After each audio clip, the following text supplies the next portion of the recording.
Hello everyone, চলে এলাম আজকে আবার একটা নতুন ব্লগ নিয়ে। আর চলে এসছে কিন্তু সেই এক্সাইটিংওয়ালার দিন, কারণ আজকে আমাদের পুচকু আসবে। তো যে কারণে আমি সকাল সকাল রেডি হয়ে বেরিয়ে পড়েছি। তো আমি আর বিনি দেখো বসে পড়েছি কিন্তু অটোতে। তো ফাইনালি আমরা পৌঁছে গেছি বাড়িতে। তো আর কিছুক্ষণ পরেই পুচকুকে নিয়ে চলে আসবে। তো আমি এখন একটু ডেকোরেশন করব, বেলুন টেলুন দিয়ে সাজাবো, সেই জন্য কিন্তু আমি একটু তাড়াতাড়ি করে চলে এসেছি। তো তোমাদের সাথে আজকে সমস্তটা শেয়ার করব। ফাইনালি আমি কিন্তু লেগে পড়েছি, মানে ঘরের বিছানার এই বেডশিটগুলো পেতে দেব।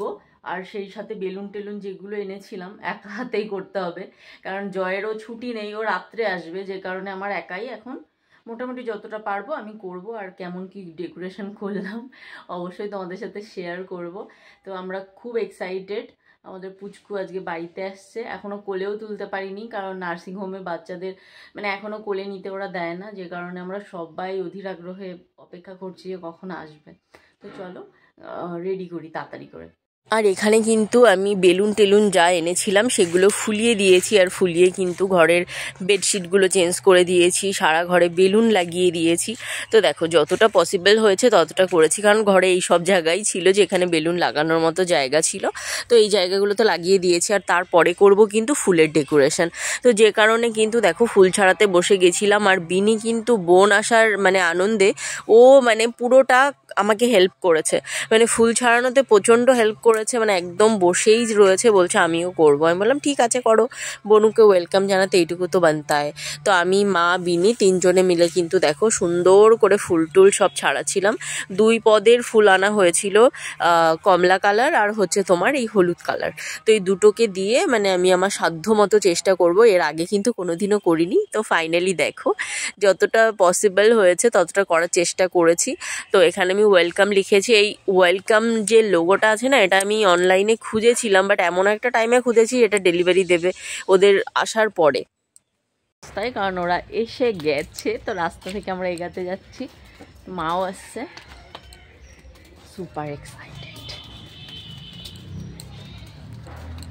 বিনিও যাচ্ছে।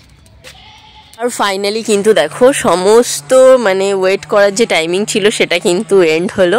ফাইনালি দেখো চলে এসছে কিন্তু পুচকুরা বাড়িতে, মানে রাস্তায় আমরা চলে এসছি। আর এই দেখো আমাদের ছোট্ট প্রিন্সেস তো চলে এসছে, ওরা খুব আনন্দ লাগছে। বোনকেও সুস্থ দেখে, বেবিকে সুস্থ দেখে সত্যি আমাদের খুব ভালো লাগছিল, কারণ মা বাচ্চা দুজনে সুস্থ থাকাটা সব থেকে বেশি জরুরি আমার মনে হয়। তো সেই কারণে আমাদের বেশ ভালো লাগছিল। তো ওদেরকে নিয়ে এবার বাড়ির দিকে যাব। আর এখানে দেখো বাড়ির পাশে যে কাকিমা, তারপর হচ্ছে দিদা, সকলে এসছে ওয়েলকাম জানানোর জন্যে। আর বিনিও দেখো সুপার এক্সাইটেড। তো বিনি প্রথমে একটু ভাবছে কেমন হলো, তো তারপরে দেখো ওদেরকে ওয়েলকাম জানানো হচ্ছে। তো আমি ভেতর থেকে ক্যামেরা করছিলাম, কারণ এই সুন্দর মুহূর্তগুলোই কিন্তু থেকে যাবে। তো সেই কারণে আমি কোনো মুহূর্ত বাদ দিতে চাইনি। তো পুচকু কিন্তু ফাইনালি ঘরে পৌঁছে গেছে। তো ওর জন্য আমি যতটুকু পেরেছি ওর মিমি হিসাবে আমি কিন্তু সেটুকুনো করেছি। তো বড় হয়ে অবশ্যই দেখবে। এই দেখো আমাদের সোনা মা, দেখেছো একদম ঘুমিয়ে কাদা হয়ে রয়েছে।